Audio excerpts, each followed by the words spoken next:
Going Blake. live. Now we're going live. Okay, well, this We'll do it live. Already started. You'll get white glove service. Blake is doing a deal with Fairlease right now. I am. Matthew is really taking care of me, asking a lot of questions that I don't know the answers to, but I can tell it's white glove service. Boy, this Matthew character must be a real superstar. As Robert Boyd, a listener, emailed us about Matthew. Said he gave me that white glove service you've been talking about. Super easy. Told him what I wanted within a week. Boom. Chevy Tahoe right in my driveway. Delivered by Matthew himself. Concierge service. Beginning to end. Danny, the president, worked with me to lower my payment. Highly recommend.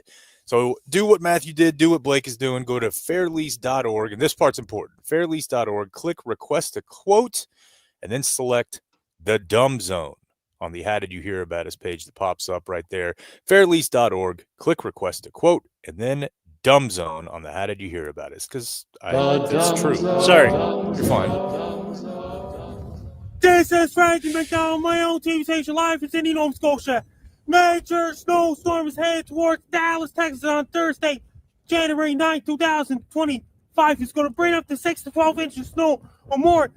It's going to bring really cold temperatures after a snowstorm in Dallas, Texas. It's going to bring really dangerous driving conditions and really treacherous driving conditions. People in Dallas, Texas, be prepared. All right.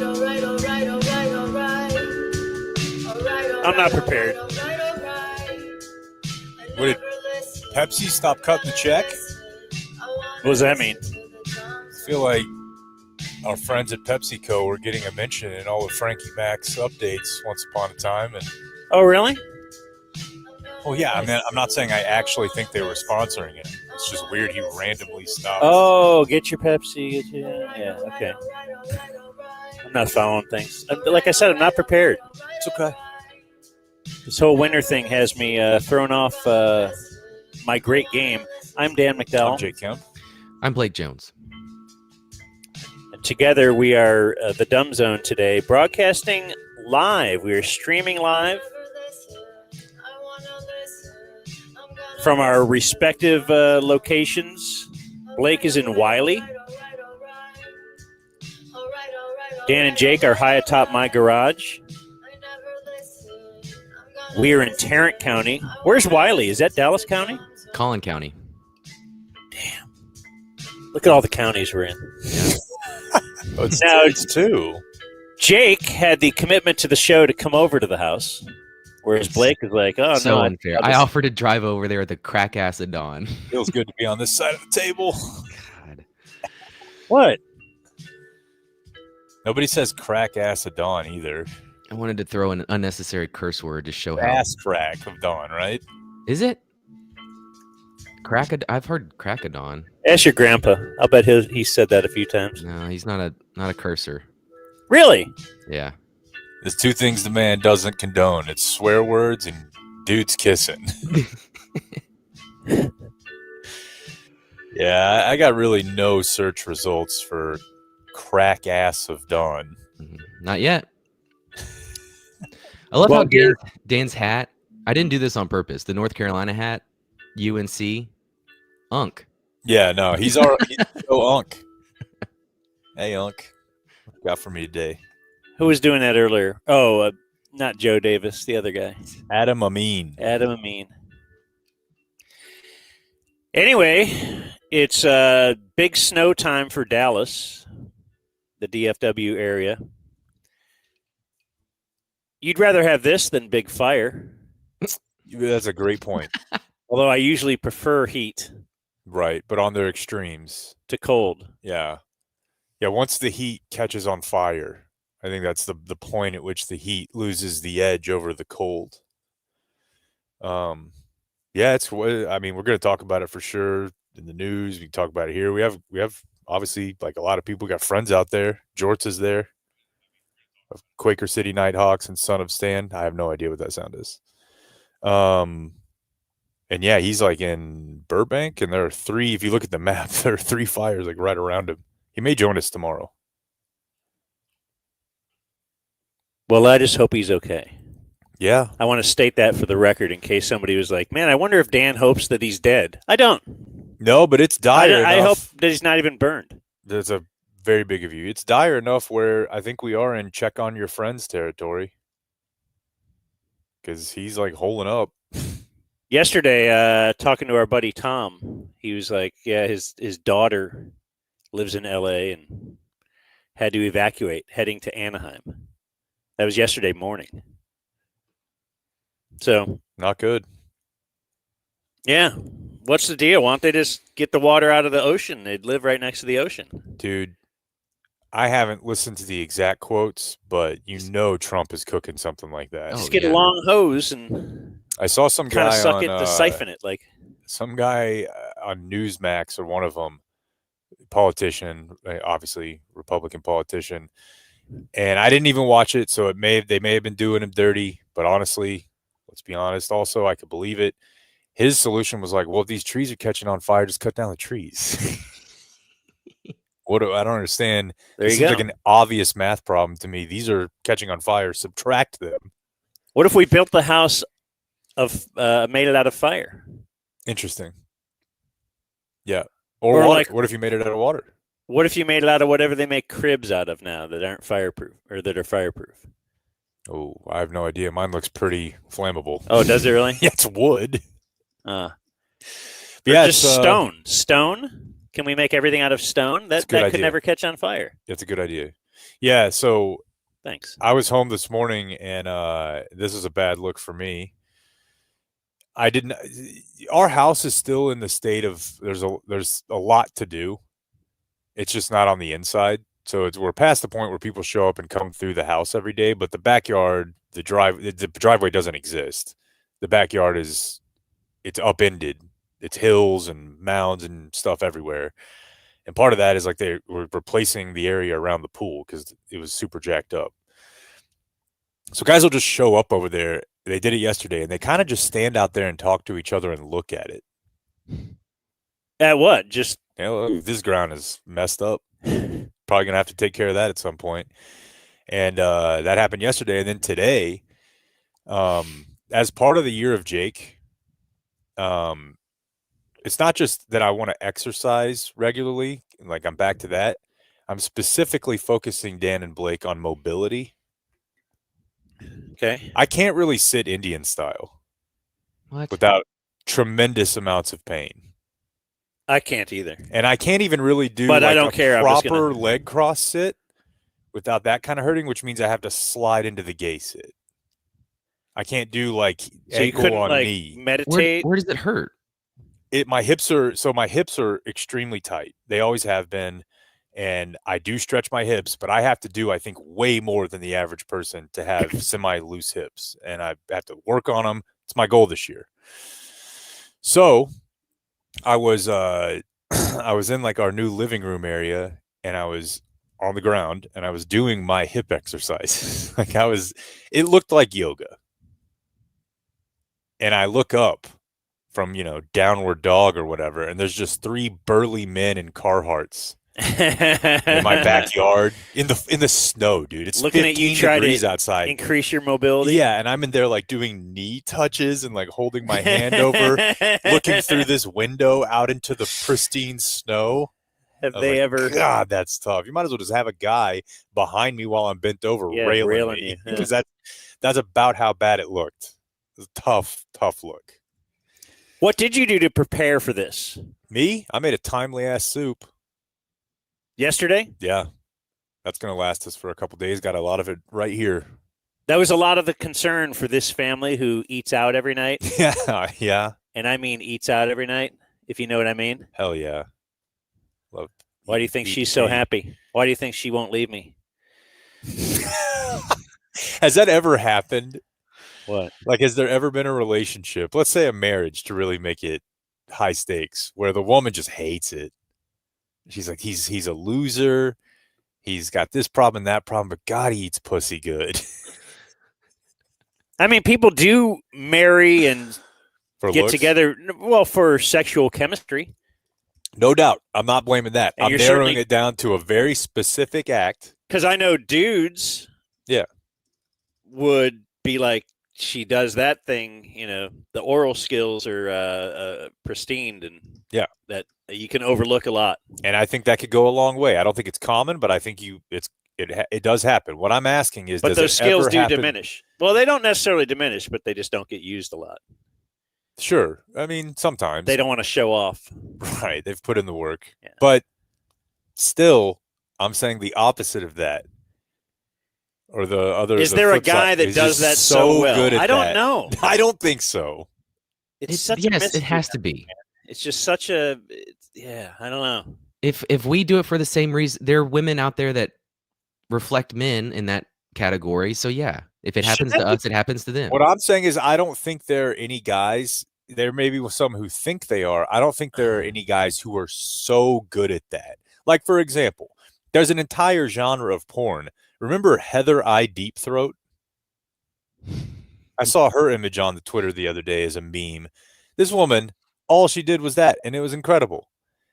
There are no sites for a guy who just eats women out. Like, that's his. Maybe there are, and you just don't know.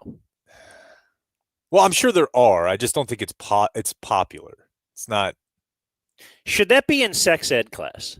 How to do it? Yeah. Like, that would have been great for sex ed. Because that's a thing. There's no roadmap at all.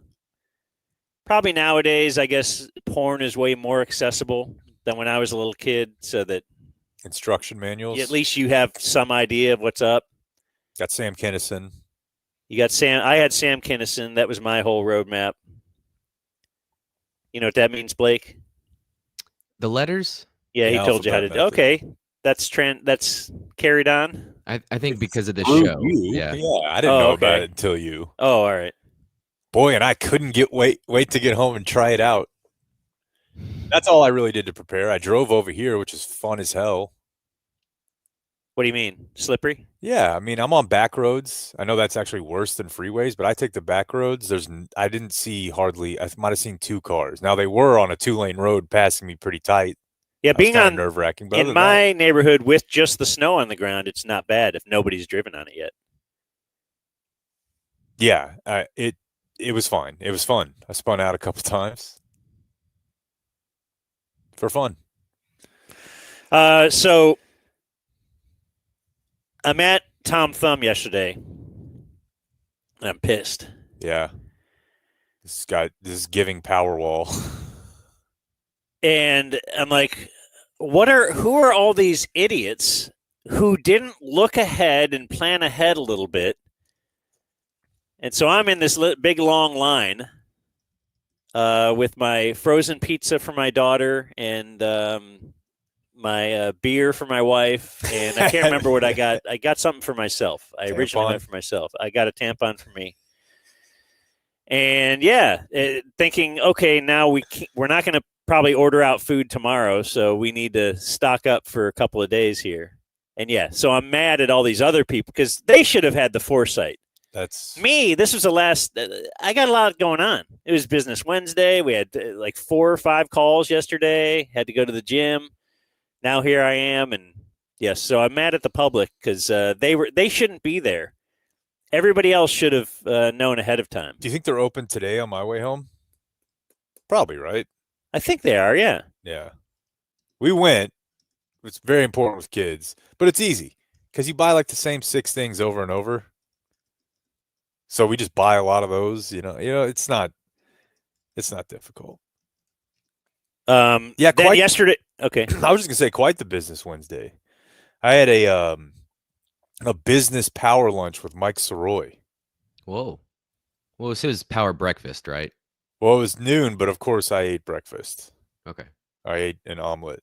And it got me to thinking, this is kind of a gummy thought. It got me thinking of what is the role of lunch in a public place? Because he was like, hey, do you want to meet up, talk about some stuff? I'll come to you. And in my head, I'm like, yeah, that sounds great. But he hadn't seen my house yet. Why can't you just order a pizza and have someone over and eat it in your kitchen? Why do you have to go to a place, pay more money, and meet there? And it just got me thinking, it's because it's neutral, right?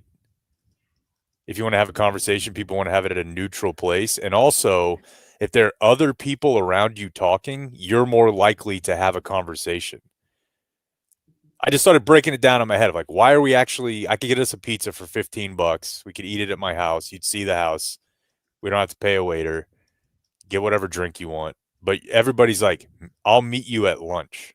I mean, you could certainly do that pizza bit with somebody you're as familiar with as Soroy. But usually just like a business type But thing. I'm very familiar with him, and it still would have felt weird to me as an adult to be like, come on over to my house. I'll order us a pizza. Get the paper plates out. Yeah, like we're not watching a game. I know my wife would be bent out of shape about that because she's like, she has to. If people are coming over, oh yeah, you must know that our house never looks like that unless people are coming over. Sure. And I will be blowing the blower off the driveway or whatever, like because I do it every day, and she will clean up and vacuum if people are coming over. Like, I just think this is the way we should always. Wouldn't it be great if you just kind of tidied up every day? It didn't take that long, did it? We're in the same boat on that one, brother. But if people are coming over, yeah. But I think you go to lunch because other people are talking. That's interesting. I never tried to evaluate that. That is a gummy thought. It is. So I had lunch with him. That was great. So had a coffee at the end of lunch? Who's manning the Dumb Zone chat right now on the? Is that a thing? That'd be me. Okay, see, I see somebody not paying attention to the show and just answering people in the chat. I didn't know if Spinks was in there or if it was you, Blake. Well, I didn't miss any part of the show. I'm listening. God, dude, blow me up, Dan. F Blake. No, Blake was asked. Blake was last night texting late, like, "Hey, I'm going to get up real early, and we could just do the show at 7 a.m." And I'm thinking that's a terrible idea. Well, like, I don't like doing the show from here. I think it's way better if I'm over there. But then you counterbalance that with us doing it at 7 o'clock in the morning. People, if we were going to live stream, probably not going to listen. And then 2, I didn't have shit at 7 o'clock this morning. We could have recorded it and played it back live. But I mean, as far as like the chemistry of the show, but also running levels and doing all this other stuff, I just think it's better if I'm there. Built-in excuses. Look, McCarthy just got signed by the Bears. No way. See, that could happen if we were live streaming now. Like, why did I fall for that? Yeah, God, I've worked with this guy for so long, and I'm like, really? Dumbass. Well, you, of course, know the answer couldn't be that he had that because the Cowboys have denied him. Yeah, I thought maybe it had happened fast or something. That's a weird story for sure. So, weird story. Elsewhere yesterday, I just wanted to let you know, seeing the weather was coming in, and I thought, you know what, I got to get these Christmas lights down. This is the we still have a few houses in the neighborhood, and I didn't know if Jan 9, like, it's real weird territory. I've had my Christmas lights turned off for the last couple of days. It's just the big Merry Christmas sign. But I never want to be the house that kept them up way too long. And a couple of my neighbors now with the Christmas lights, it just feels way too long. It's like, come on, man. Boy, my neighborhood still has a bunch of inflatables up and lights still on their houses. Yeah, I don't think twice about it. And maybe it's because I have little kids, but they don't care. Are yours still up? Yeah, because mine were done by our friends at ARP Wash, and they have an appointment to come get them. It might have been today, actually. I seriously doubt they'll be there, but if people wanted to leave them up all year, I'd be fine. Just to piss Blake off. That's funny. Yeah, I've got my Valentine's Day sign up in my yard right now. Listen, my daughter asked me last night, why don't we do Valentine's Day lights? I'm like, that sounds awesome. Because I'm not a joy sucker. What are you going to be for Halloween this Friday?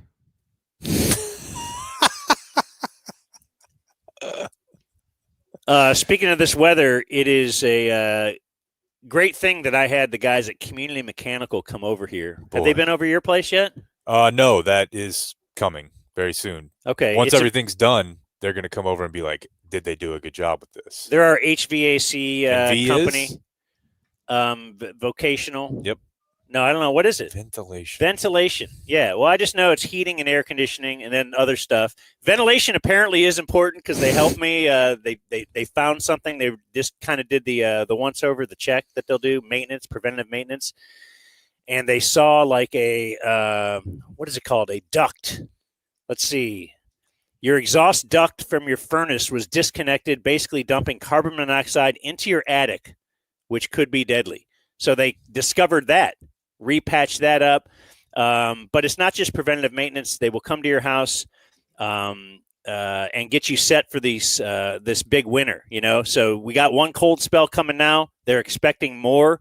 You should check out communitydfw.com. They're great dudes, big listeners.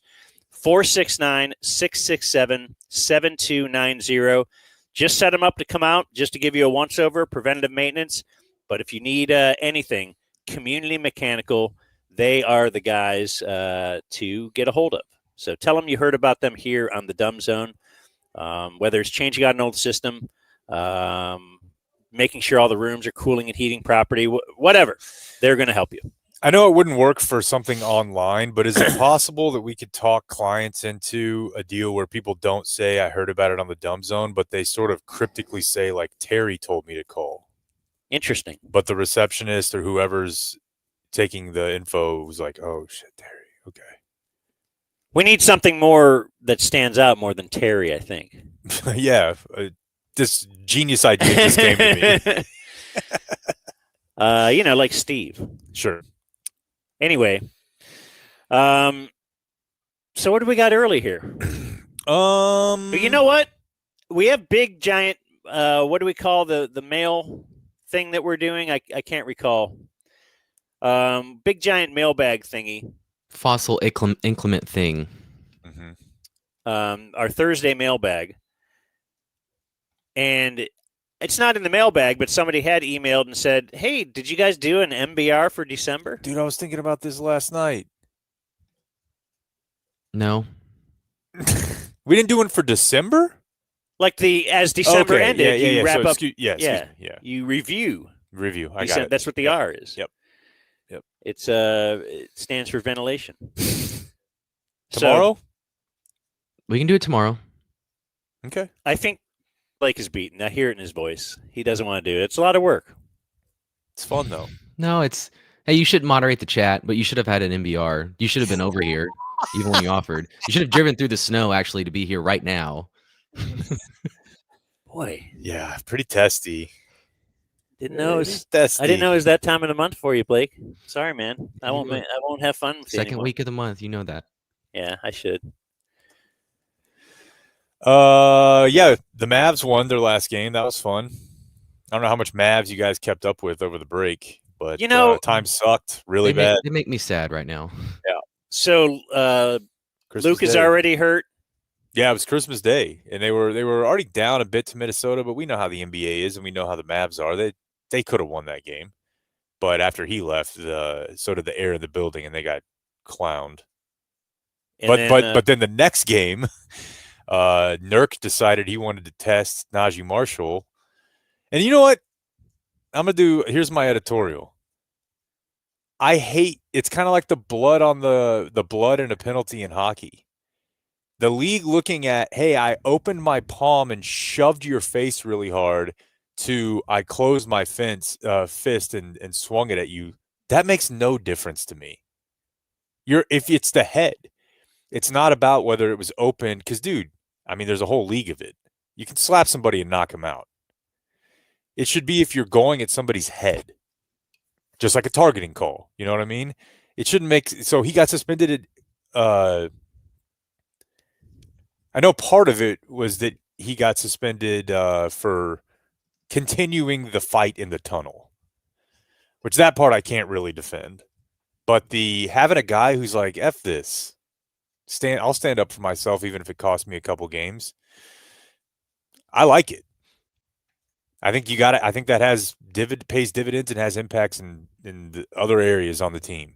Now, it doesn't help a lot when PJ also then gets suspended in that same kerfuffle, and you're already without Luka, and then they had to play one game without Luka, Kyrie, and Clay. and now Kyrie's out.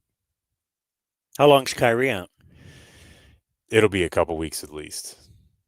Because I know their overall record when they don't have Luka or Kyrie is terrible. But yeah, I mean, what do you expect? This is you're built on Luka and Kyrie. Yeah, but they also have great depth. I would say that's what I was about to say. This not, is the deeper team than they've ever been. Dude, going back or watching the game from Tuesday night today, they get run off the floor in that game last year.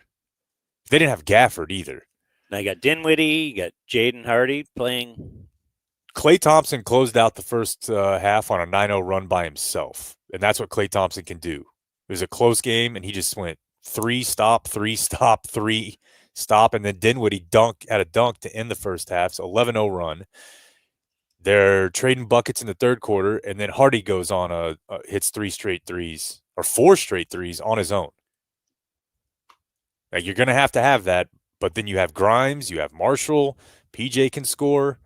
They can go with like a small big lineup where they have PJ, Washington, PJ Washington, Kleba, and Lively out there together. It's going to be a rough go. And to be honest, my feeling right now of the Mavs is this is going to end up being one of those seasons that we remember as like, damn, that was an opportunity. But you have a team with Luka, who is injury prone, and Kyrie, who is old, and they Wait, what do you mean? I think this is going to be tough for them to overcome. Oh, like this stretch is going to set them back enough in the standings? Dude, I mean, you're going to be without Luka for at least another, you'd have to figure 8 games. At least. Yeah. He's not looking good. He was on had a walker. So I don't think he's back at, he's probably more likely 12 to 16 games, and then Kyrie's another 8 to 10. The West is too good. I think this team, I might have tweeted this over the break, is the best at full health, the best Mavericks team ever. Yeah, we've talked about that. Obviously, the 2010-11 team had the most insane run. But this team, I think, was built for a title, and I have a hard time seeing it right now. You just can't have both your top 2 guys out at the same time for that long. You just can't. Do you enjoy Barkley versus LeBron? I don't know. I get tired head, I guess, over just all LeBron? No, over Barkley, LeBron. Over really, like, Barkley is funny to me, but I never really was that entertained by his, when he would talk. I guess it was Shaq with Dwight Howard, and that's popping back up too. But it used to be Barkley versus Dirk, yeah. Yeah, it just. I mean, it's somewhat of a bit. It's an interesting bit, just because. I wonder what it is, because Barkley used to be really good buddies with Jordan, and then supposedly they kind of had a falling out, and it might have been over some things Barkley had said, correct? Like on TNT. And it almost seems like he goes out of his way now just to let everybody know publicly that Michael Jordan is the greatest of all time and that nobody can even come close. And you don't know, is that part of this whole thing? Like he's trying to show Michael Jordan, hey, whatever, I had to say a few things because that's just what we do on TV, but, I still love you and I want to get back together here. Mm-hmm. And then also because it's Barkley and Barkley used to do Barkley versus Dirk and Barkley, is this just kind of a Barkley bit? Because I do think Barkley's genius, but I also think part of that is that he does a lot of bits. Like he's just not serious X's and O's sports guy. He is, but he's also really funny, and he knows how to rile people up. He knows how to talk about Galveston or San Antonio or whatever, And like he plays the game. That's why he's so good at what he does. It's kind of like McAfee in a way, just that, get it going. Does he believe certain things, or is he doing it because he's a great showman? Yeah, I think it's more the latter. But, I mean, because even the thing he said of, 3 years ago it was Russell Westbrook, then it was Vogel's fault, then D'Angelo Russell's fault, then it was Darvin Ham's fault. It's always somebody else's fault. Like, isn't it very possible that LeBron has been awesome that whole time and all those people that they put around him sucked at their job? It's possible. Yeah, I mean, he's still getting it done. And speaking of that, I thought this was funny from last night was a TNT game. So we had a little Kevin Harlan, Reggie Miller. And in the first quarter, LeBron had a dunk that I can't believe was real. In year 22, age 40, a sort of like switch from right to left hand windmill left hammer. Taking it from the top of the key. Insane. Yeah. Over lively. Yeah, so that was awesome. And they were showing the replay 1,000 times. But LeBron's busy in timeouts. So, it's kind of like I didn't see this happen, but could I find someone who's friends with someone who did? Let's go to Allie LaForce with Max Christie. Oh, we did not plan for that, did we, Blake? Oh, your audio? On the move here, our own Allie LaForce had a chance to speak with Max Christie on his thought from the King. Well, Max, all of us are just in awe of what LeBron James is doing at his age, and we're still replaying that dunk over and over in our head, as I'm sure you are as a teammate. What was your reaction? What was it like from your view? Yeah, I got the offensive rebound kind of on the baseline. I see him sprinting down the lane. I just give him the pass. Okay, it doesn't really matter. The point is they're like, all right, LeBron. Since I couldn't get LeBron. Here's a guy who knows him. Yeah. That's like I used to, when we would interview a lot of Mavs, back when our producer used to book us guests. Ah. Dude, you're on fire today. When we used to interview a lot of Mavs, we would always ask him about playing with Luka. Sure, or and Dirk. It just felt weird. Yeah, it did. What's he like? Yeah, I know. Yeah, what is Luka like? And everybody gets asked that, but I guess that's part of the thing. But it is funny to just Max Christie plays. He's not a huge player for them, but still, it's like, hey. What was it like whenever you were kind of close to LeBron when he did something awesome? That was funny. LeBron passed Michael Jordan with 30-point games, all-time 30-point games. I love LeBron versus Jordan discourse. I know you do. Bring me more of it. Very weird to me. LeBron said, anytime I mention with any of the greats, or arguably the greatest player to ever play the game, it's super dope for me. It's very humbling. Yes. Yeah. Yes. It's very humbling. So you know how a lot of the talk around the NBA over the past month or two has been the way people talk about the NBA?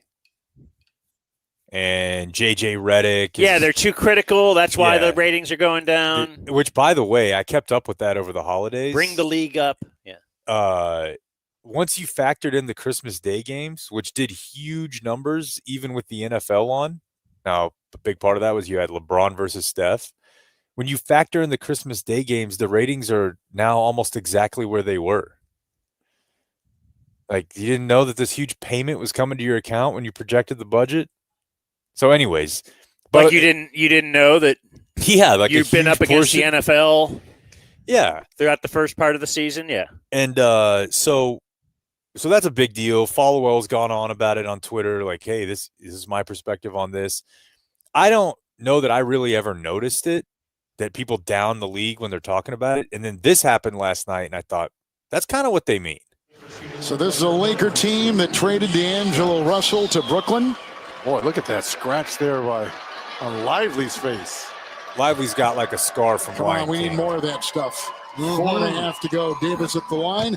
Watch it shows like up and at him. Okay, you heard him say we need more up and at him. We need more of that stuff. And Reggie Miller said, Free on all your favorite devices. I'm with you, partner. We need to start being able to hold a little bit, scratch a little bit, claw a little bit. Davis. So I get that's it, right? It's the older guys saying that, hey, we need to scratch and claw and be more physical, and we need to hold. It sounds like Manny Pacquiao talking about football. Holding the guy, rubbing. I don't know, dude. I watch the NBA now, and I'm like, that looks pretty physical to me. Like, they're not punching each other like they were in the – it's not Bill Laimbeer, but I know people take a lot of threes, but I think the NBA is still a really physical game. They just don't fight as much. Yes, the rules have changed, hand checking. They freed up the zones a little bit for offensive movement, but I don't know. They make it sound like when you watch the league now, it's like watching the Ball brothers at Chino Hills, and you're just like, fuck it, and throwing the ball from beyond half court. I don't know. I don't watch the league and think like, God, this is soft. It's probably just the fouling. Like it's hard to explain to a person who isn't familiar with the game like what exactly a foul is sometimes. And the game does slow down a lot during stretches when guys are just foul baiting. I think they've gotten better about not giving people some of those calls. The Harden or the Durant rip through, they don't give you that as much. Yeah, no, I'm a huge fan of the NBA, but I could see where someone could get tired of watching them chuck threes and try to draw fouls. Yeah, the threes thing I think is just that's the game. That's what the game has determined is the best shot. Why would you change it? So you wouldn't consider any taking away the corner three or I would straight consider across that. line at the I would top? consider that. What I'm saying is, why would a team with the current rules? Oh, change yeah, it? yeah. So everybody who bitches about it is like, oh, this is soft. It's like, okay, well, they're taking it because you're taking away the paint. And you guys can shoot it well enough to where it's efficient. So you have to change something. Otherwise, why would they? Just to make people happy? Like, I'm going to take a worse shot because hopefully a guy who's a casual will like this game more. So I thought that was interesting. And then my final cut of audio for you here from the game last night, which is actually not from the game. We had a gentleman in here last week, great listener, who worked at an ad agency, and his wife was involved heavily in the transition of power from white Jake to black Jake at State Farm. Because as a culture, we simply cannot come up with another name for a generic man. And we just decided, hey, we'd like to make a little bit more of an inclusive move here. We're going to get a rip black guy instead of the dorky white guy. But we're not going to change his name. So I'm watching last night. There's a company called Nerd Wallet, which apparently is like also like related to money. As a successful CFO, I have one secret to help you build wealth. You need to be careful who you listen to when it comes to financial decisions. I'm not a CFO. No, guys and this taking is off not those two. a penthouse. It's a Nerd Wallet commercial. Now his face starts to melt off like he's down to a Terminator. He's a cyborg. I'm not even human. I'm Jake. When it comes to your finances. Okay. You guys don't think it would be weird if you were watching the NBA and twice in a stop set every hour it was like, I'm Blake. Are you just upset because they're using your name? Well, I'm saying it's a generic name, but there's a lot of generic names. So I was like, State Farm, that's a little weird. Also, but they have kind of urinated. They peed on that name. They've for marked sure that territory twice. Right. This is clearly us. When we say the word Jake, you're going to think of State Farm. Just pick something else. Now Nerd Wallet is trying to take Jake. People just must love the name. I don't know. It is a popular name, man. Hey, thanks, people pal. love you. Hey, thanks. You know what? We're going to have John Machota on the program in a little bit. We're going to talk Cowboys. He's from The Athletic. He writes about the Cowboys. First, we should do the Thursday viewer mail follow-up extravaganza Inclement fossil thing. That's what we're going to do, and it is going to be brought to you by Early Bird CBD. Early Bird. You were mentioning having Early Bird CBD thoughts earlier. I was. Yeah, I have a couple more for you also. But yes, Early Bird, this stuff is great. It's CBD with a microdose of THC. It's got about 2.5 mgs of natural THC in each one, which means it'll put a smile on your face, take the edge off. You'll be feeling good. Do not take it if you're looking at a drug test. That's how you know it's real. That's how you know it's good. They're going to go ahead and warn you right there. Not for your drug test. You know, I was looking at our webpage today, dumbzone.com, and we have a place for promo codes. Because I guess you'll go, people will hear us talk about Early Bird and be like, oh, I forgot the promo code and all that kind of stuff. The most viewed web code, promo code thing is Early Bird. Like you could see now, they'll track how many times people have gone there. Like thousands of people are like, what's that Early Bird again? So join the masses. Yeah, that's what I'm saying. It's very popular. People love it. And that promo code is dumbzone. That is a discount code, good for 20% off at earlybirdcbd.com. These things are clean. You're not getting some gas station junk. These are well made. They're made right here in Texas, so check them out. Earlybirdcbd.com. Promo code is dumbzone. My other gummy thought, I think I'm going to start tagging every one of these early bird spots with this. My whole life, I just kind of heard this term and never really thought about it. Do you guys know how noise canceling headphones work?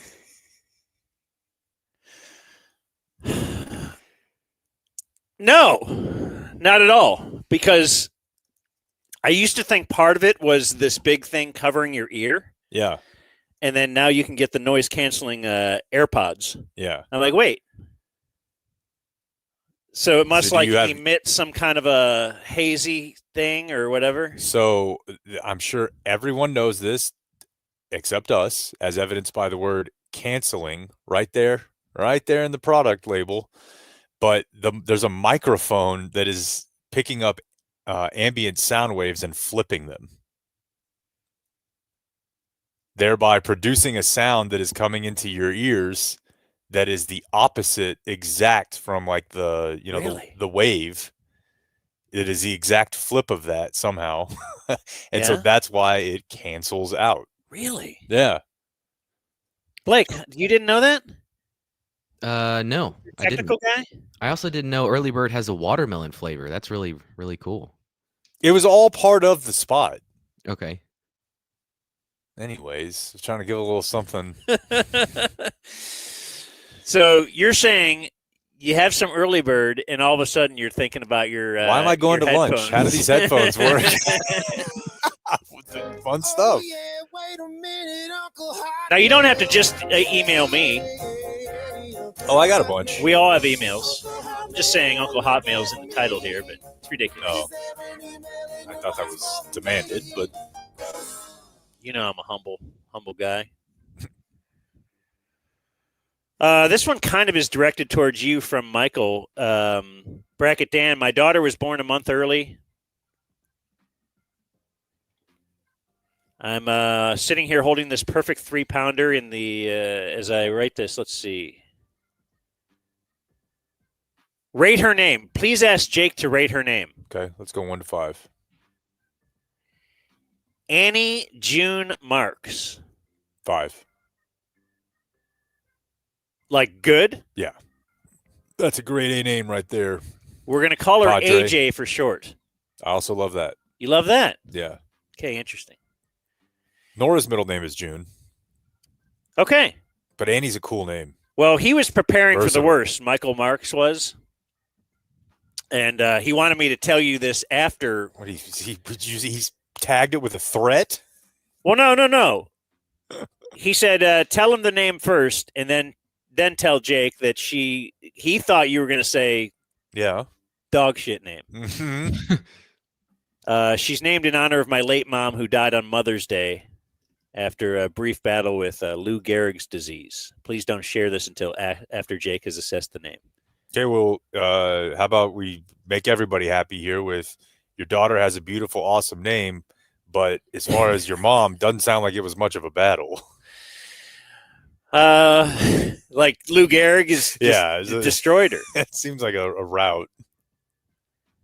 Let's see. I'll save that. I got to prep something for this one. I got a lot of anchor words. Go ahead. Listener Kevin Turner says inclement. Weather. Already on there. And abominable. Okay. Snowman? Yeah, I don't even really know what it means. Big ass? Huge? Dude, look at this abominable burger. What is this thing? Yeah, we should use it with other things. All right, that's right above abundance of caution. Yeah. And then listener Matt, his was moot. But what other kind of point could there be? Yeah. Those in the moot is only used with point.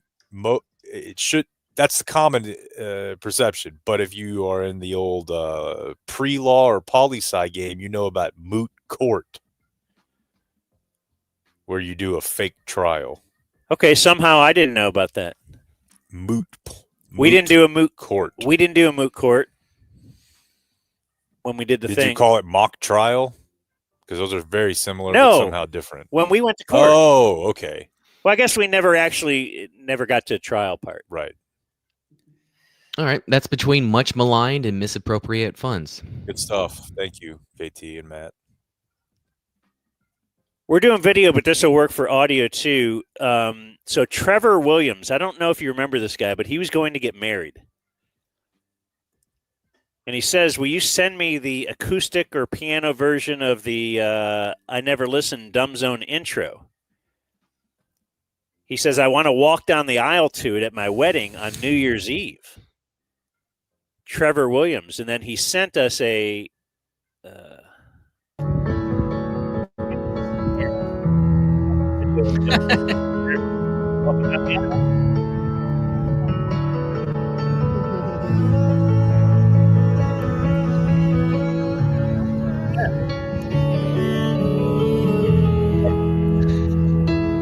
Looks like a guy that would have done something. That's actually say that one of the coolest things I've ever seen. That is awesome.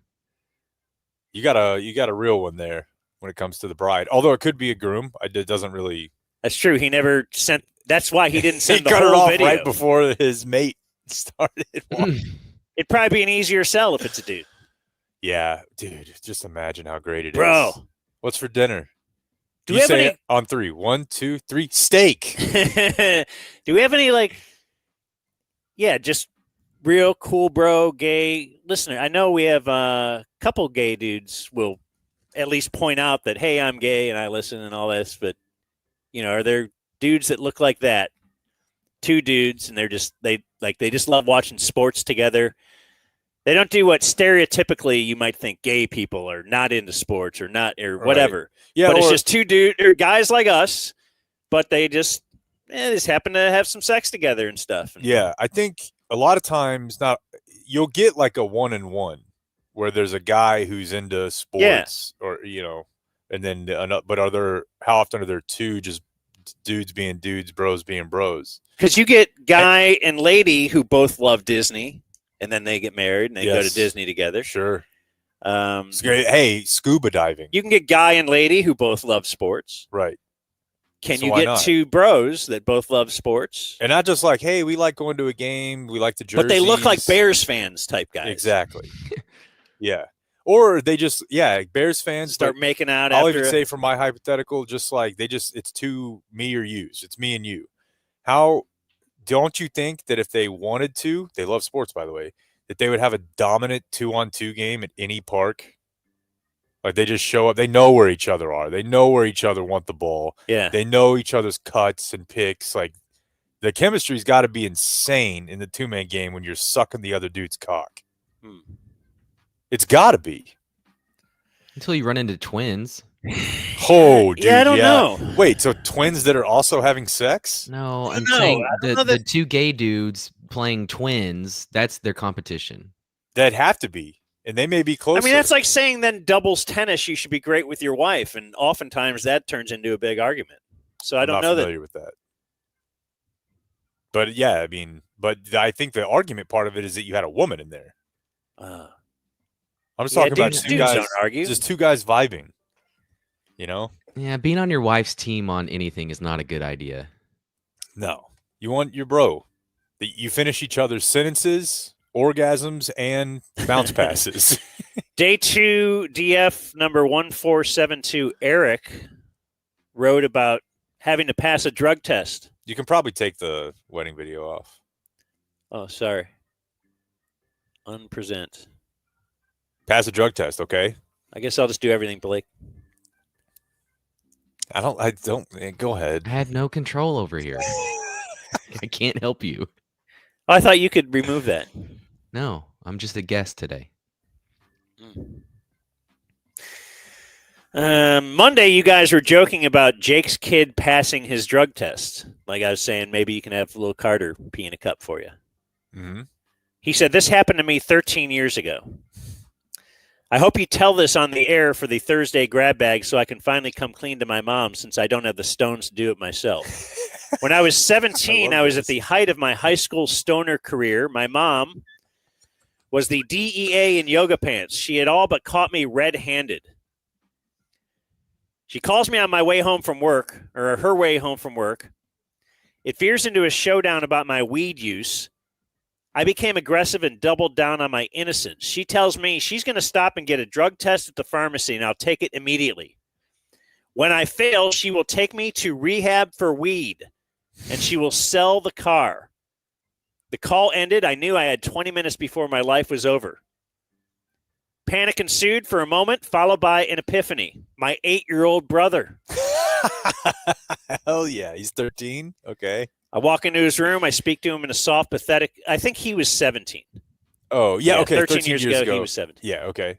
17 and 8. That's weird already. Speak to him in a soft, pathetic tone of a man pleading for his life. I tell him sometimes there are things in life that brothers need to help each other out with, things that mom and dad can never know about. With a concerned look on his face, I pulled out a Dixie cup and said, all I need you to do is go pee in this tiny little cup, put it under the sink in the bathroom. That is incredible. Cut to my mom getting home. I was immediately marched into the bathroom before she would set her purse down. I walk in, I walk out, I hand her the sample of Baby Bro's liquid gold.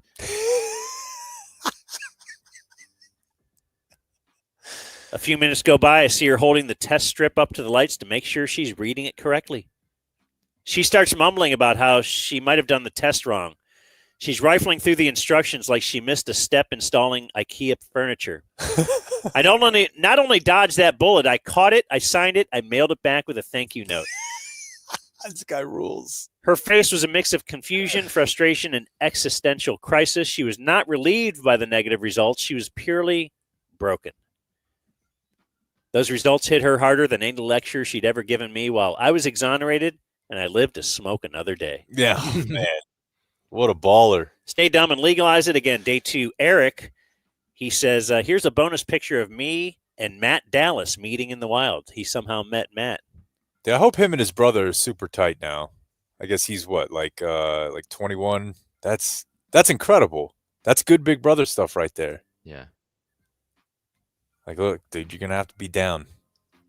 We're on the team. I love it. Let's see. Do I have any? Our good friend Grady Spencer hit me up. I'm not really willing to entertain this, but upon watching Jerry on Landman, Grady thinks it's AI. Interesting.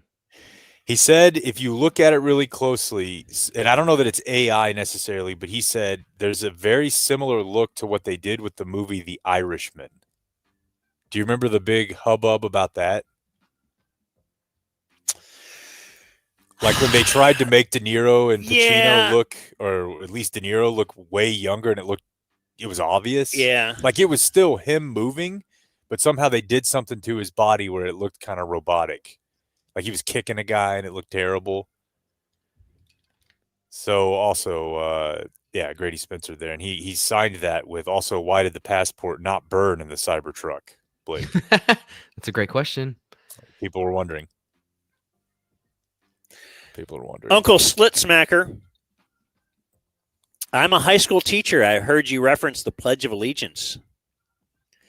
Monday, Jake mentioned he didn't remember doing it past middle school. That was true back in the early 2000s. 9/11 changed that. The legislature passed a law requiring all public schools in Texas to perform both the U.S. and Texas pledges, and a minute of silence allowing students to reflect, pray, or meditate, which is basically Texas's way of bringing prayer back into public school without specifically calling it that.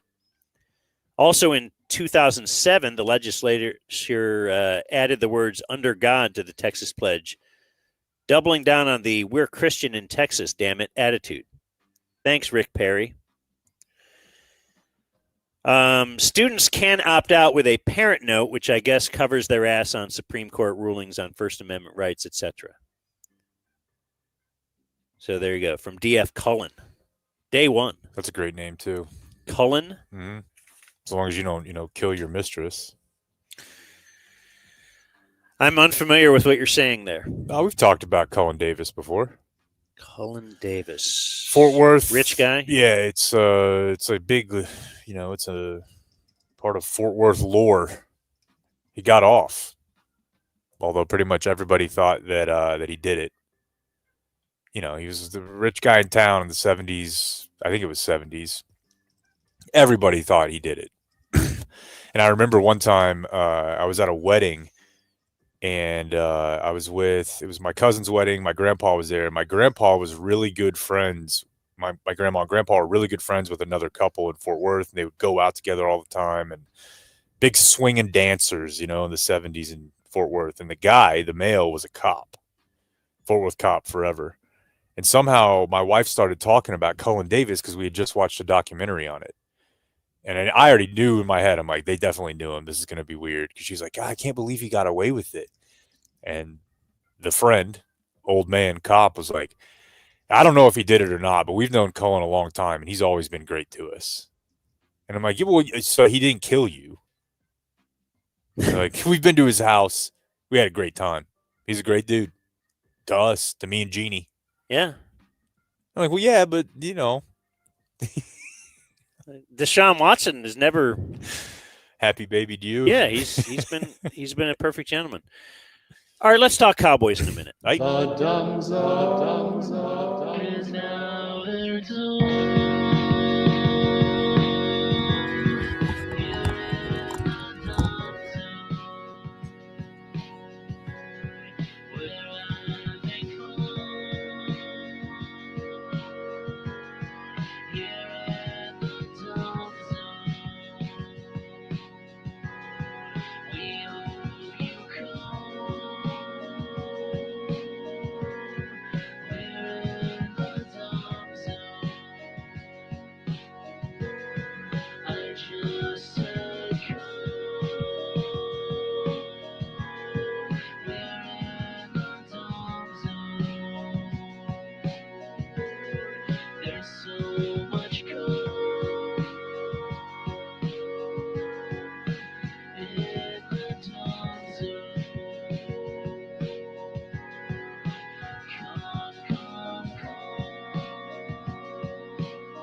Eggplant emoji.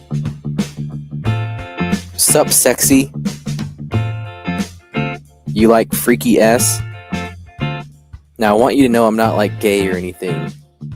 Friends. Mike and Molly. Yes, dear. Ragdoll cat. You want a threesome? Honey baked ham. There was absolutely consent, Your Honor. I'm just all nasty sometimes. Okay, unplug the audio cable. Fumble! Look it up. Dave Portnoy. George Clooney! Meghan Markle.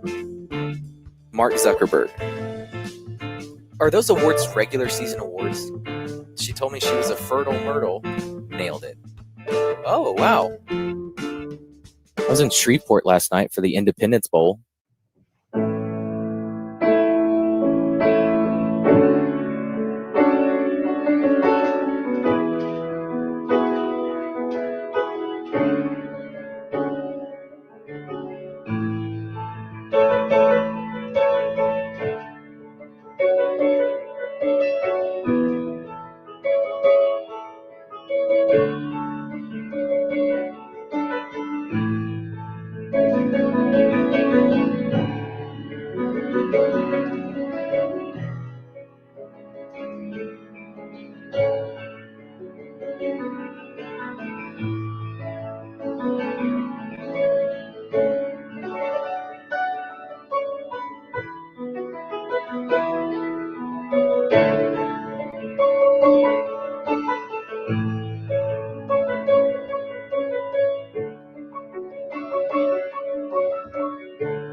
You're in the dumb zone, dumb zone.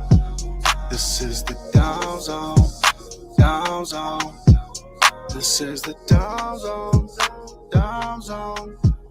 This is the dumb zone, the dumb zone. You're in the dumb zone, dumb zone. You're in the dumb zone, the dumb zone.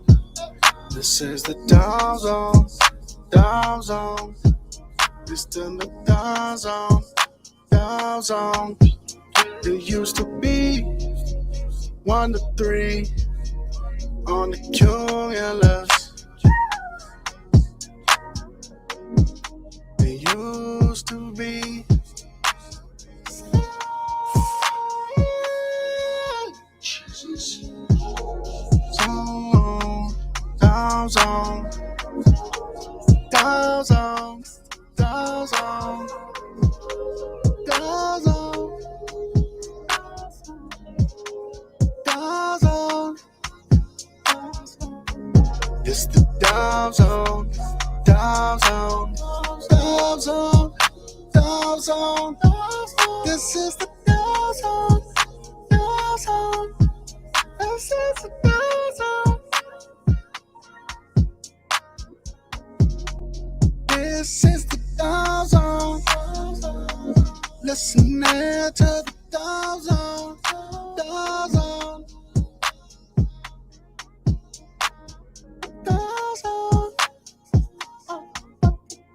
Dedicate, be my patron. I'll be a patient. You are my gods. You are the man. Talking about both of y'all. The down zone. This is the down zone. Down zone. Down zone. Down zone. The down zone. Down zone. The down zone. Down zone. It's the down zone. Down zone. Down zone. Down zone. This is the down zone. Down zone. This is the down zone.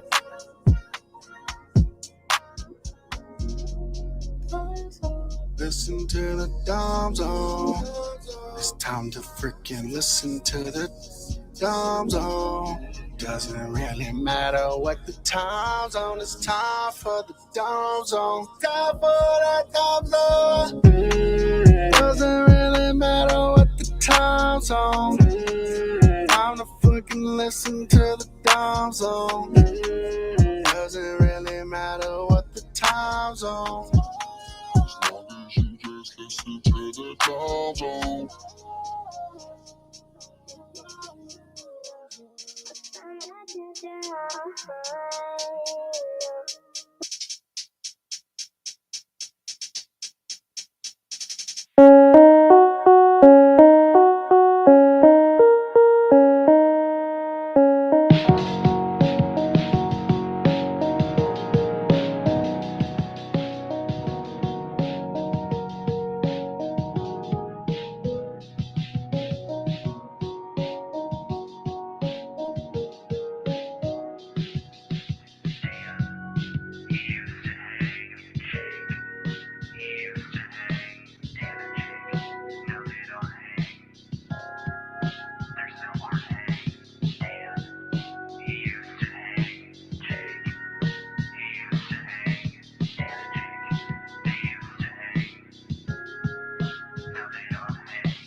You're listening to The Dumb Zone. Owenwell.com? Are we back live? Yeah. Did you hit the button? Well, we've been live. Well, yeah. I could take off the thing that says we're taking a break. I think you're supposed to mash the button. All right, so smash that subscribe button. Also go to ownwell.com/dumbzone. Ownwell can help you save money on your property taxes. Don't waste your time. It's not worth it. And if you're like Dan and they can't save you money, they'll tell you that, and then you move on about your day paying no money. You will pay money to them, a lower rate than you would pay most other places, only if they're able to save you money. 86% of people win their appeal. So check them out. They'll save you money on all sorts of other things too. Blake's getting a cheaper phone plan from ownwell.com. Ownwell.com/thedumbzone. Dan. Here's John Machota. Whoa. How do you like the audio, Blake? Are you good with what's happening here? We'll see. There's a little hum. It's okay. There's a little hum that I don't hear when I'm listening to John Machota's podcast, so maybe it's on our end. Yeah, we might have to cut this out of the recorded version. But you want to try and fix this, Blake? Let's talk, John. Let's see. I don't know. It could be on my end. I don't know if I'm in. There's like nothing. Oh, that's right. It went away. Now. Yeah. It went away. It did go away. Look how great you are. The great John Machota from The Athletic, of course. I respect the beat reporter move of this guy's just straightforward. He's about the facts. He doesn't need some fancy background when he's doing a spot or an interview. Just let me see that. Well, that's for sale. Yeah. Right. Yeah. I would guess. So what's your scene like this week? Just kind of waiting? It is. It's a lot of sitting around, refreshing your phone, sending out some text messages and stuff. But I don't know. Like, I used to think it was like annoying, but this team is really not that exciting to cover, to be honest with you, lately. Like, Jerry doesn't really do wild things anymore. It's become pretty, anti-gambler. So it's like the idea that he even be considering bringing back Mike McCarthy is not what I would think Jerry Jones of the 90s would do.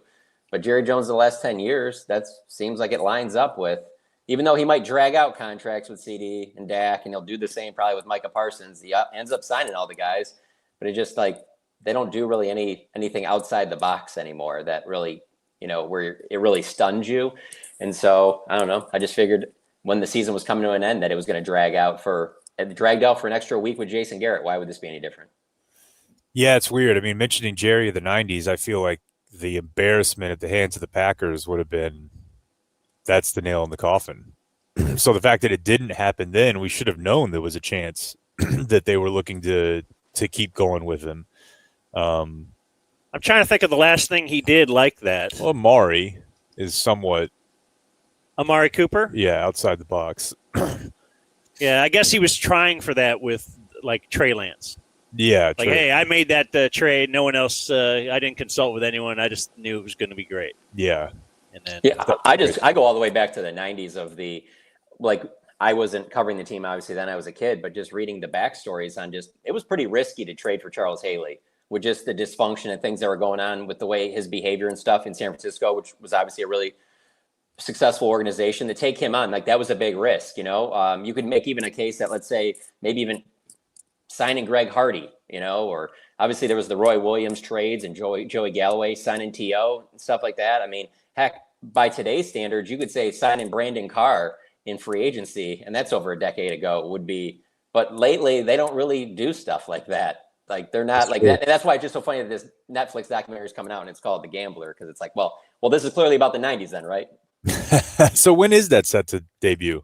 I'm not sure, but it is funny because I know they have a lot of footage because they're just, you'd be at practice. And the funny thing is, whenever you watch any of these like things, if you're watching them on Netflix, like, you're not seeing the constant, like, 4 cameras, boom mics and everything like that. You're just like, oh, look at this. It's just such a natural conversation that Jerry's having. He's bringing over Micah Parsons and stuff. But when you're like watching this go down, you're just like, oh my, like the whole thing in Carolina, I will never forget that. That they were going to announce in Charlotte that's when Jimmy's going in the Ring of Honor, and just the way that whole thing was set up, like made for TV, which I assume a lot of that will be in this documentary as well. So, going back to Jake, you just said about the Packers thing, I thought that alone would put McCarthy in a bad spot because he had all this footage, and it was just going to be the crescendo of they finally did it. They put Jimmy in the Ring of Honor, and then not only do they lose in the first round, they get absolutely destroyed. I mean, Jerry had to be so pissed just from the Netflix side of things. Yeah, that's a tough script to turn into to Netflix.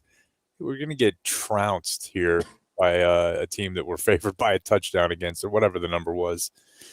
Yeah, I imagine the Jimmy thing is the end of the documentary, that it's closing the loop and they're all there together. So you're of the mind right now, you think he's back?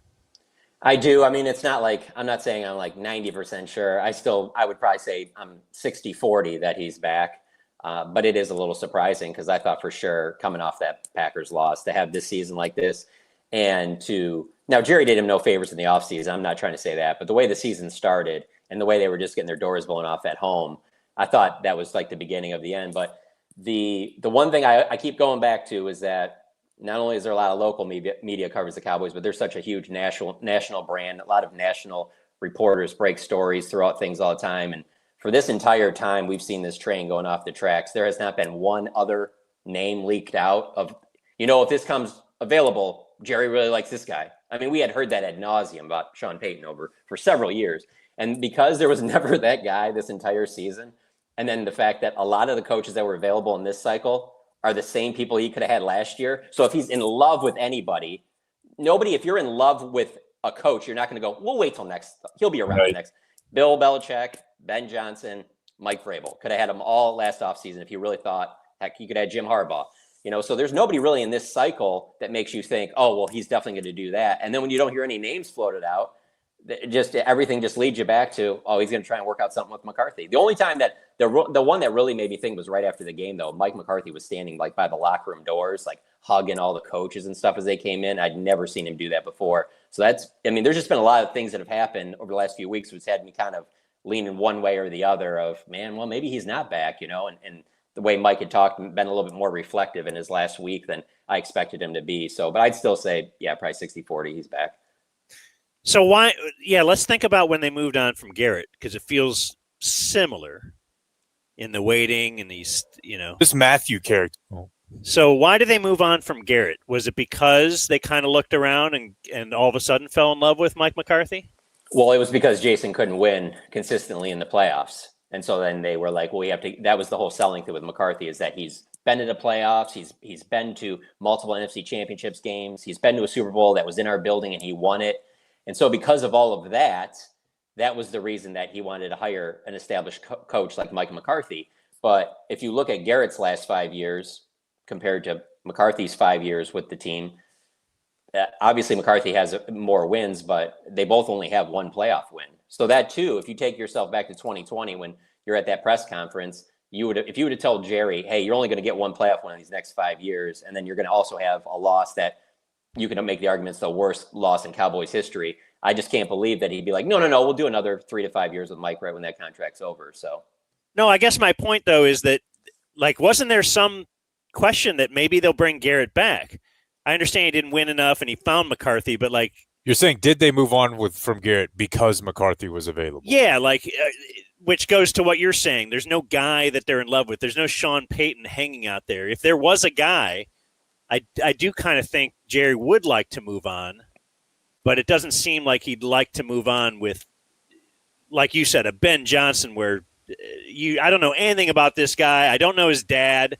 I know I know Schottenheimer's dad. He needs some connection to put it all together. Yeah, I'm telling you, that is so true, because when I think of Ben Johnson, I think of the idea of man, you could pair Ben Johnson with Robert Saleh, and that would be you'd have I think it would really rev up the fan base, everything. Everybody wow, this is really a change and stuff. But when I think about it from just my time covering the team, I'm like, there's a better chance he hires Ron Rivera or Doug Peterson or John Gruden, somebody that he can say, oh yeah, these guys have been doing it for a long time. The reason why in the last month I was thinking Vrabel made sense is because I'd always heard that Mike Vrabel and Steven have a good relationship on the competition committee together. It kind of made sense, but it was but I kept going back to, yeah, but he was available last offseason. If they really were that tight and he thought that no doubt he was the answer, then he could have done that last offseason. So yeah, there really isn't. But I will say with the Garrett one, it did seem like it was longer than it was, but yeah, it was a week. And so it would have been, I think, a Saturday or Sunday of those wild card games in 2019. That's when the Cowboys officially put out a release that said, that they're moving on from Jason Garrett. What does McCarthy make? Yeah, where does he rank in the? Not high. I mean, when he signed the deal, just because it's not like the players where all the salaries have to be put out there, but it was believed to be around $5 million.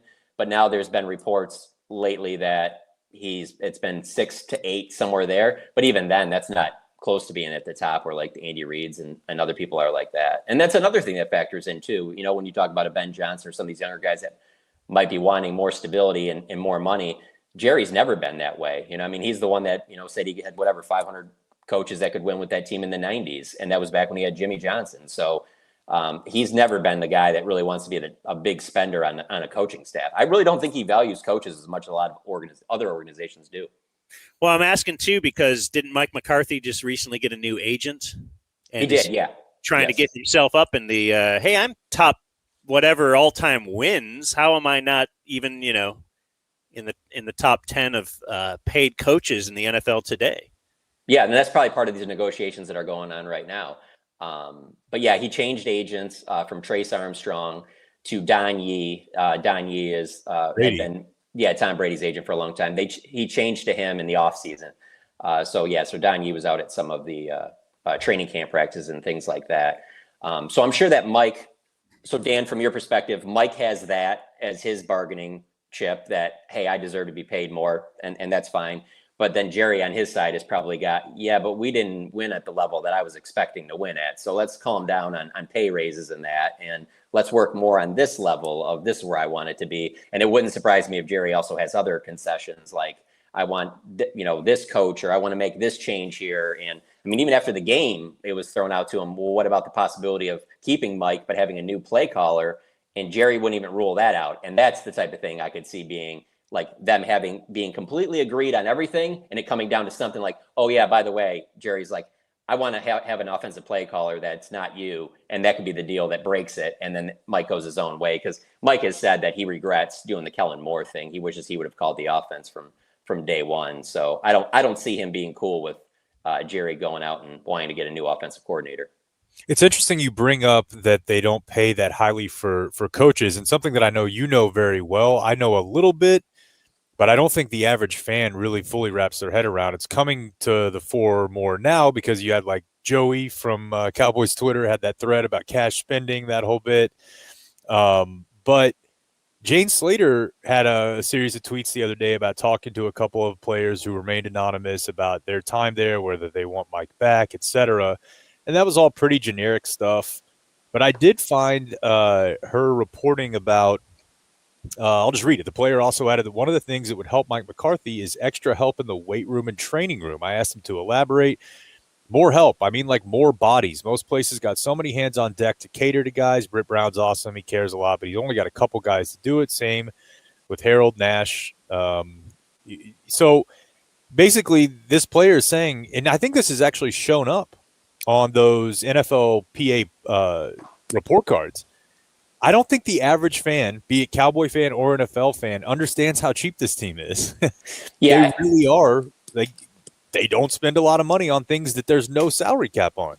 So I don't think that they're by no means spending the least, but they don't spend like you would expect the Dallas Cowboys. You would expect the Dallas Cowboys to have, knowing that just if you are on social media ad nauseum having to see over and over again, and I'm guilty of tweeting it out, so I'm going to apologize for this, but the team valuation all the time, it comes out 3-4 times a year. I feel like that it's, Cowboys worth $10 billion, Cowboys worth 10.1. Don't apologize, because I feel like you enjoy tweeting that out. I've gotten to piss people off. I've gotten kind of annoyed with a lot of things covering the team over the years, so there are some trolling things that I definitely do. But yeah, like not being from here and just knowing what the Cowboy brand is, I'm from Detroit. A lot of people would think, oh, I bet you wish you'd cover the Detroit Lions. No, I would leave the Lions to cover the Cowboys. Because it really is the big room. It's the big show. It's like everybody knows who the Dallas Cowboys are, And the problem with that though, is I think Jerry uses that on his side of I don't need to do all this. I don't need to overpay. People are going to want to come here, and that goes throughout the entire deal. Because from afar, what I was getting at is like, you'd expect it to be like, for probably the last 20 years, it's pretty safe to say Alabama has the best facilities. Alabama has the most coaches. Alabama, everything about them. You're just like, well, no kidding why they win. They have a leg up. You would think that the Cowboys would do the same thing. Like their OC is the highest paid, their DC is the highest paid, their scouting staff's the highest paid, their head coach is that but it's not. It isn't like that. Yeah, it's interesting.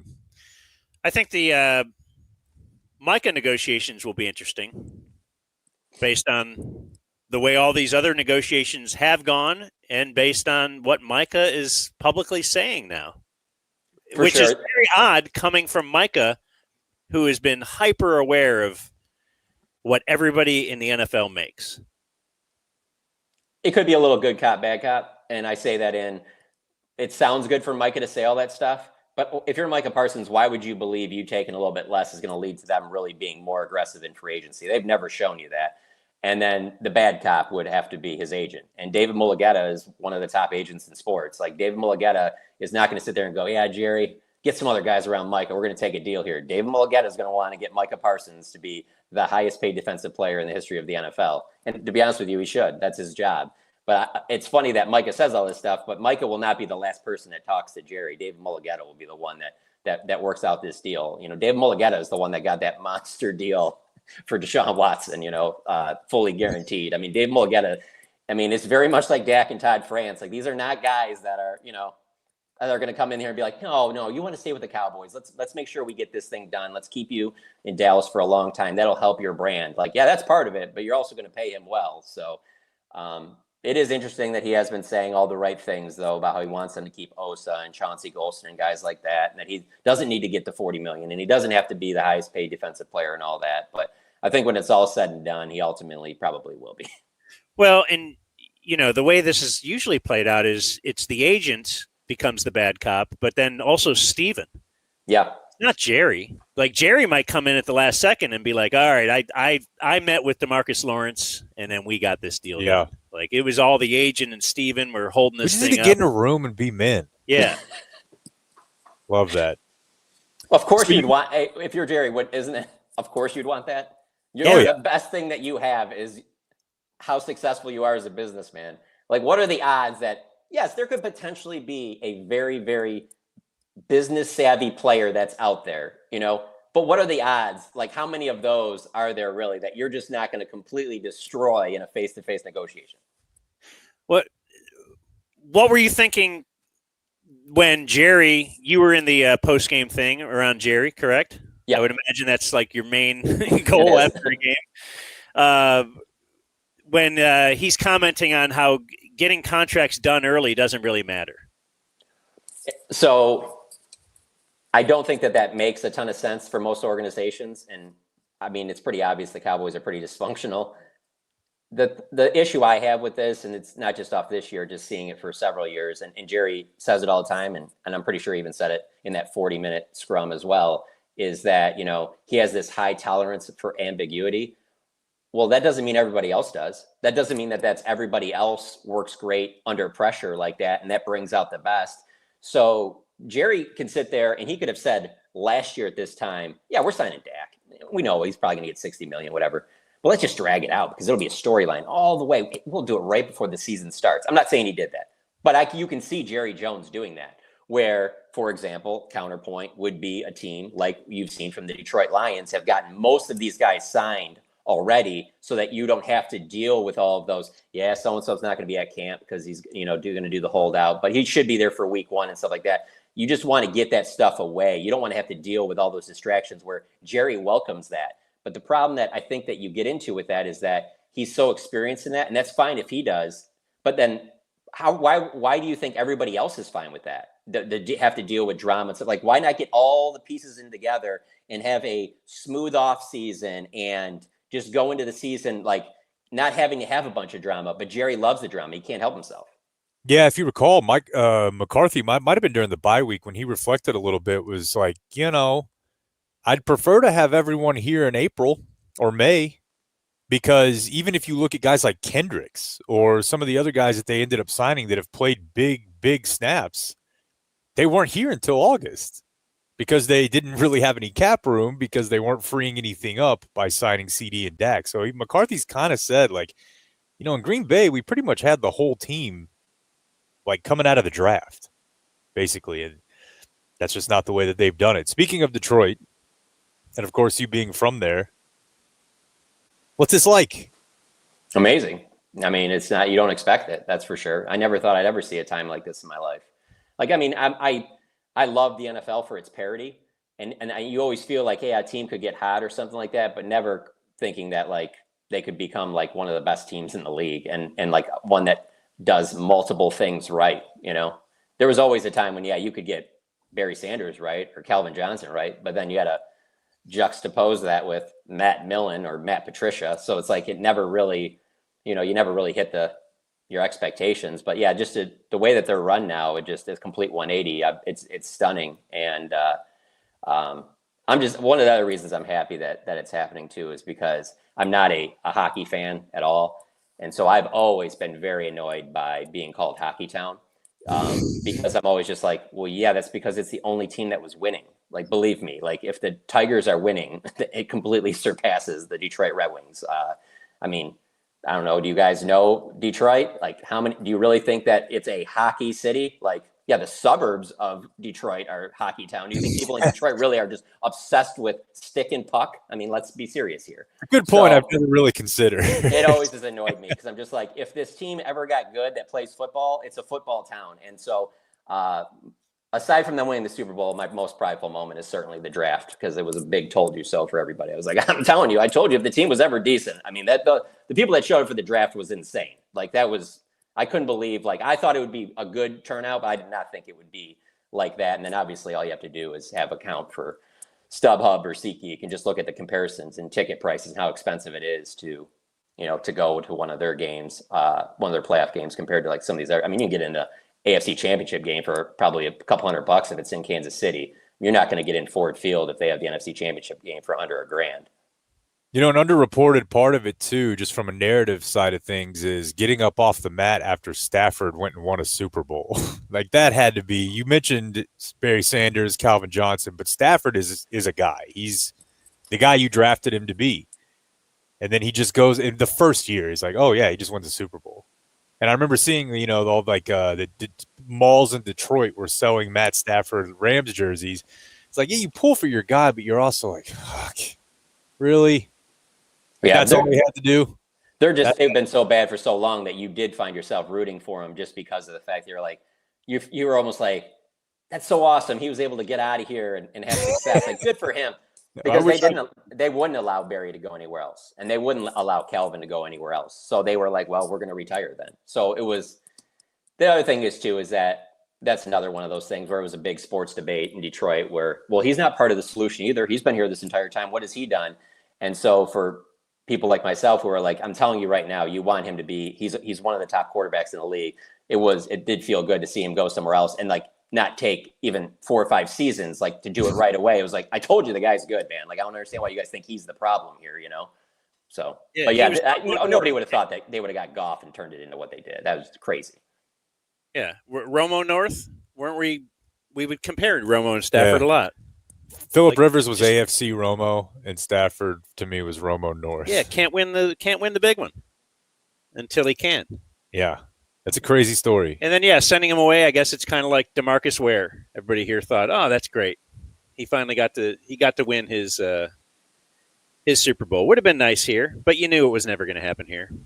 The whole thing with Detroit though is so cool because Dan has a relationship with Dan Campbell. He's so Detroit. He fits, yeah. But then also they're occasionally trying to have their left tackle throw a pass and and they're going for it on 4th down and they've got all this crazy stuff they do offensively and defensively for that matter. So, with Harbaugh, it's kind of like Harbaugh's style of play fits Harbaugh or his play calling rather, his strategy. Whereas with the Lions, it doesn't. What fits the Dan Campbell part of it is that they are a very tough team.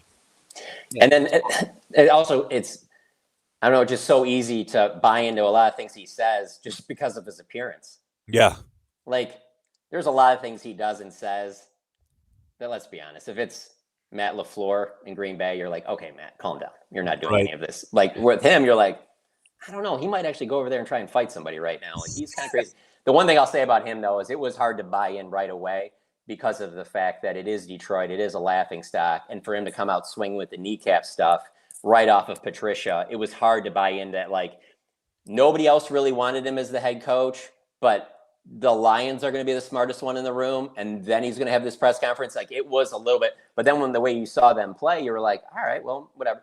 But a big piece of it too has been that just like, I mean, I'm not going to say it's on this level, but they got 3 draft classes that remind me of the 90s Cowboys draft classes where you're just like, wow, like I can't believe like some of the guys that they're finding in the 5th, 6th round that are having these like huge impacts and things like that, where that's what you needed also when they, after the Herschel Walker trade, that of course you need Troy Emmett and Irvin, but you need a lot of the other guys too, that you're just like, when you look back, like, man, those teams are so loaded. And so getting the draft stuff right, plus with Dan Campbell, yeah, it honestly makes no sense. Are you going to go to the Super Bowl if they're in it? I won't. I'm going to go to the NFC Championship game. I'm going to go back to Detroit for that. And then if they make the Super Bowl, I'll probably fly back to Detroit. I'd rather be with friends. I got to cover one Super Bowl, the one down in Houston where the Falcons blew the 28-3 lead. And that was great. And I got to go, I was there for work, but I just really got the impression of just like, it's just not, if you're a fan of the team, it's just like, if you can get free tickets or you can get a good deal on tickets, go to the Super Bowl. But if your team's in it, it's really not there for your team because there's 30% of your fan base, there's 30% of the other fan base, and then there's probably another 35, 40% of people that are just like, don't even really know anything about football, and they're just there because, hey, it's a $7,000 ticket to get in here, and I got invited, so I'm going to go. You know, it's just not that real crazy atmosphere like you would get playing at one of the other team's venues. And I say that because of the price and how expensive it is. And I probably could push and get a press pass, but I don't really want to watch it by myself. I'd rather be with, friends and family. I was going to just tell you that very conversationally that we're going to do a Super Bowl watching party, no matter who's in the game. And at that party is going to be Tito's Handmade Vodka, America's favorite vodka for a reason, John. It's a spirit that knows how to focus on what's important. That's why it comes in a standard bottle with a modest paper label. It's so modest. Look at that. It's as humble as LeBron. So all you pay for is the high-quality vodka inside. Tito's 6 times distilled till it's just right, naturally gluten-free, mixes with just about anything from the smoothest martinis to the best Bloody Marys. We are excited to be associated with a brand like Tito's because not only is it known for great vodka, but for giving back by teaming up with nonprofits around the world to serve its communities and do good for dogs. It is the vodka for dog people after all. Find your new favorite cocktail with Tito's by visiting Tito'sVodka.com. Distilled and bottled by 5th Generation Incorporated, Austin, Texas. 40% alcohol by volume. Distilled from corn. Copyright 2025. Crafted to be savored responsibly. What a day for you, Machota. You got to be present for that? That's a big deal. I just wanted to conversationally tell my friend John that that's what we'll be enjoying. Yeah. I love Tito's. I'm a big fan. Some. Yeah. Party gift. Yeah, if you join us for one of our playoff football streams, you will walk home. Yeah, like well, not walk home, but you're going to go home with a bottle of Tito. You can get home however you want. We have thought about inviting you. Like for example, what's your divisional round? Where will you watch that game? So the divisional round, it's tough. I mean, if I'm just being honest, like. For the longest time, I've always tried to sell the idea of like, because I've covered so many. I mean, I've probably covered at least 6 or 7 Cowboys-Lions games. It's been easy to do it because you're working and stuff like that. But when I'm like a playoff game and stuff like that, I am the type of person I didn't want to really be around anybody else. That's kind of what I thought. Fan of that team. Yeah. So just to give you an example, so I get out of the stadium Sunday night. I write as quick as I can off of that because I wanted to. I live by the Shops of Legacy, like right in that Plano, Frisco area. And so there's a bunch of bars around there. And I'm like, all right, well, I'm just going to go up to this bar that I normally do. Well, I don't put together the idea that, oh, yeah, this is the time of year when North Dakota State is playing in the national championship game. And so all their fans have taken over those bars. And then the fact that I didn't put together that all those fans are also Vikings fans. So I was that meme that they have of the Simpsons grandpa where he like walks in, puts his hat up, turns around, walks right back. I was like, there's no chance I'm watching this in here with these people. There's no chance. So I just went back and watched it actually by myself. Because to me, that was like outside of a playoff game. I mean, that's one of the biggest games I've ever had to watch, Lions wise. So I might just watch that one by myself, to be honest with you. And then if they win that game, then I'll go to Detroit and watch it there. Who are they looking at playing if things go correctly? I would like Washington to win. I just think having a young rookie quarterback having to go into that environment would be tough. But you don't want any Baker, do you? You don't want a piece of that. I kind of do, just because of the fact that they beat them earlier this year. So there's at least that. That's why I would like them to play Buffalo in the Super Bowl, because those are their two losses are Tampa Bay and Buffalo. But I think it'll end up being either whoever wins on Monday between the Rams and the Vikings. And I can make arguments why I don't want to see them play either of those teams, to be honest with you. Even the Rams? Oh, yeah. That Lions defense, I could easily see them trying to do some of that blitz stuff, and Stafford will tear that up. I was going to say, though, it would be he's going to pretty have awesome. so much motivation to try and go in there and kind of, be the underdog. I saw the lines have come out for what the projected line will be for those games, and it's got the Rams to be a 7-point underdog. He'll eat off of that. I know that they're not as good as they've been in years past, but I want no part of a quarterback that you're not going to be able to do the stuff you did to Sam Darnold.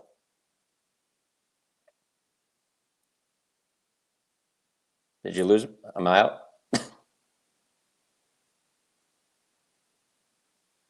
Nope. Am I gone? Can you hear me? I still got you. Yeah. May have lost them for some reason. Okay. He's waving to you. I don't know if this is the end or not. Okay. Can you hear them? No. Well, this isn't good.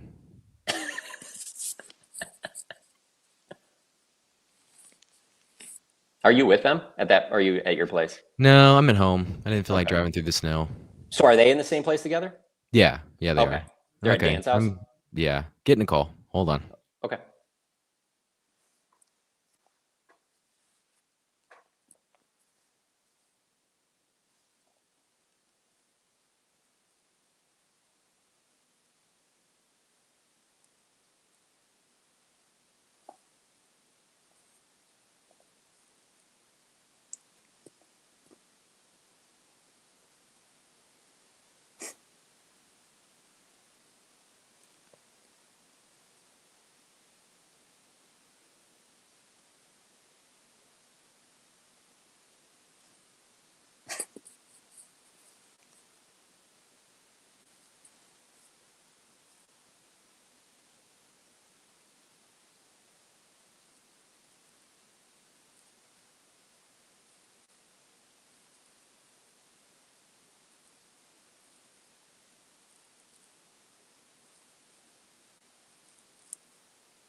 Still not hearing you. Are you muted on StreamYard?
Hey, John, I think Jake wants you to leave.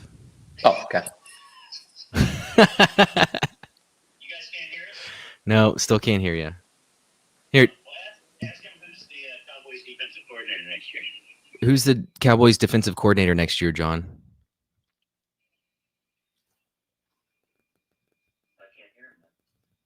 Now he's muted.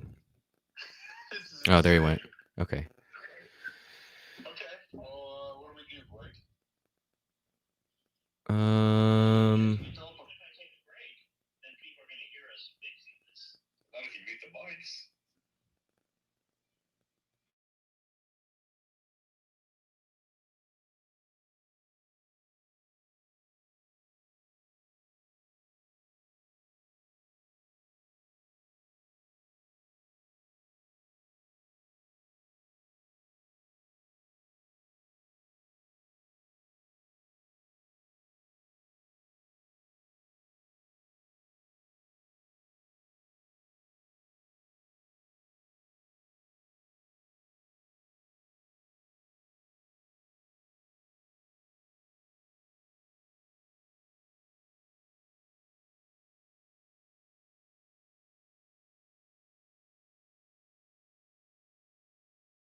All right. Hi, John. Hello. And hello, chat. Okay, so we cannot get Dan's audio to work. We don't know why. He plugged in his power and it just all hell broke loose. So I will give you a formal goodbye, John. Okay. Thank you for joining us. No problem. Dan and Jake say bye. They're waving to you. To the chat, we are going to restart this thing. So you may have to leave this and just reload. And we're going to start a new live stream and do news in Today in History. See you, boys. Okay. Thank you. Thank you for your time, John. All right, chat. We'll be back hopefully in a little bit. I'm so sorry.